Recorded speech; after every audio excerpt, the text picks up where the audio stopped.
I always call it blissfully dissatisfied. So I'm very happy with my life, but I'm very unhappy with where I'm at in life, right? I want to be at that next level and the level after that.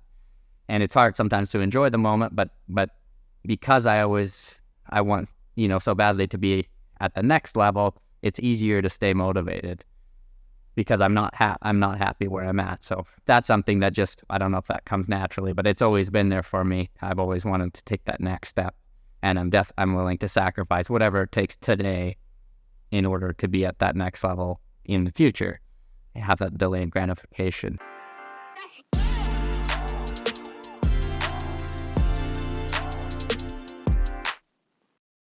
Today, I was going to do a question and answer episode. We had asked people for questions, and a couple of the questions that came in were about motivation. So I'm just going to do a quick episode on that, things I've used to stay motivated.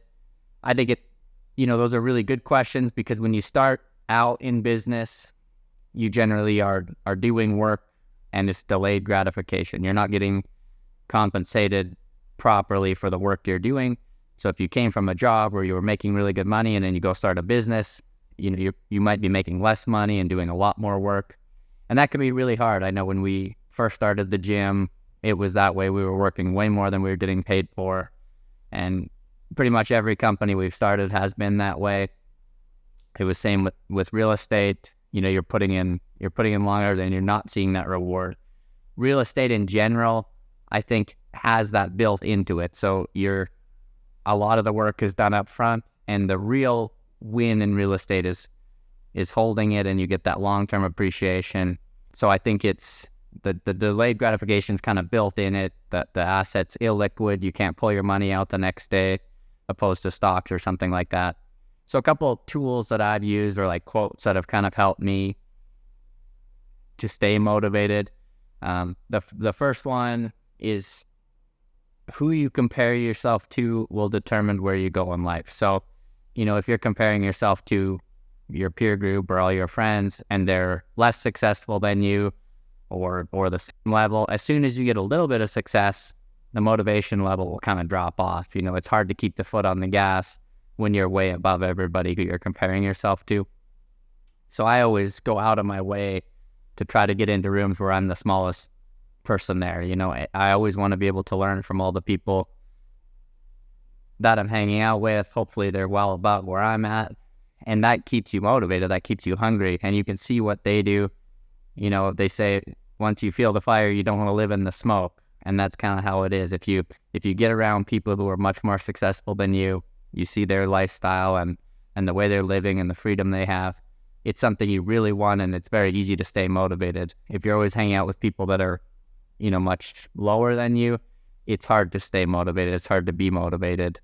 So I would say that's a big one. Always make sure you're comparing yourself, whether it's in the industry or the people you hang out with, to people way above you, and set that target high. So that's kind of the next thing is you have to have a big enough goal that all the work you put in and all the stuff you're going to go through makes sense. If you just want to increase 10% or have a small business your whole life, it probably won't be worth it. You might be better off just working at a job unless you just want the freedom, but it's going to be a lot of hard work, and you need a big enough goal that all the work you put in is going to be worth it. All that delayed gratification pays off one day. If you're just looking to move up just a tiny bit, it's hard to stay motivated because the upside just isn't there. The juice isn't worth the squeeze. So that would be another one. And then a concept that lately I think about probably a couple times a day is, at the end of your life or at the end of your business cycle or whatever it is that you're trying to stay motivated with, if you imagine them making a documentary or writing a book, they're going to go back through your life, right? So if they started today and a film crew follows you around, what would that day look like? You probably wouldn't hit snooze a few times. When you went to the gym, you'd make sure you're really working out hard because you'd want to show the world what it was like and the journey you were on. And all the mundane stuff, all the stuff that you hate doing or that you'd complain about doing, you wouldn't do that if someone was filming you, because that would all be part of the journey. No one wants to see someone just be really successful and not know what they went through. You know, they want that hero journey where you go through stuff. And that's the day-to-day. That's the stuff that gets, you know, really hard after a while.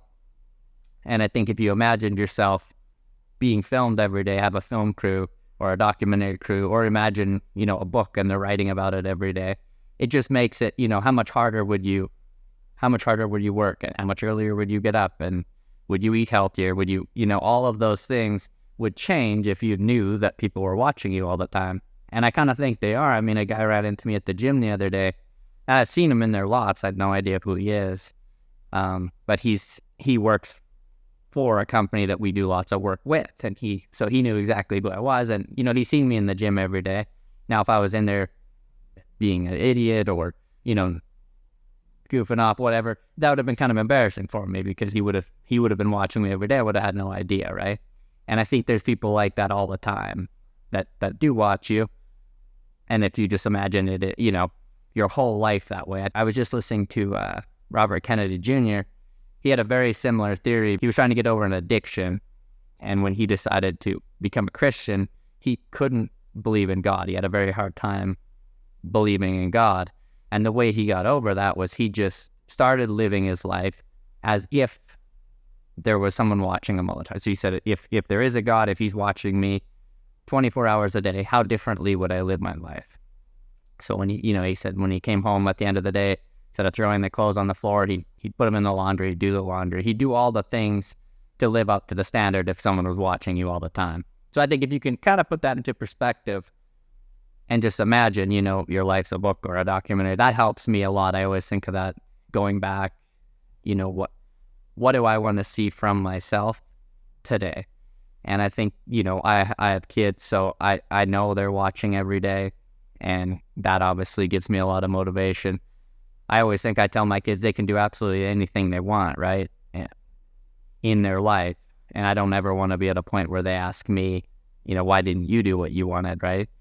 I don't want to be 60 and have given up on what I want to do. So that gives me a lot of motivation. And just being, I always call it blissfully dissatisfied. So I'm very happy with my life, but I'm happy with where I'm at in life, right? I want to be at that next level, on the level after that.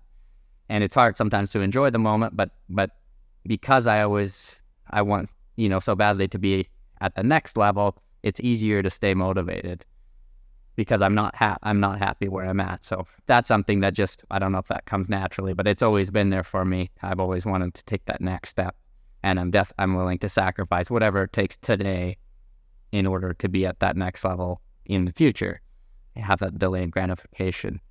So those are a couple of tips that I use quite regularly. And I think about, like I said, the documentary thing, just I'd watched a quote on it. I had watched a little video on it. Someone talking about that as a thought experiment. And I do it probably every day. I think of that in the morning. Like, if someone was filming right now, what would I be doing differently, right? I'd be getting up earlier. When I'm at the gym, I think of that. You know, if someone was filming you, you'd be working out harder.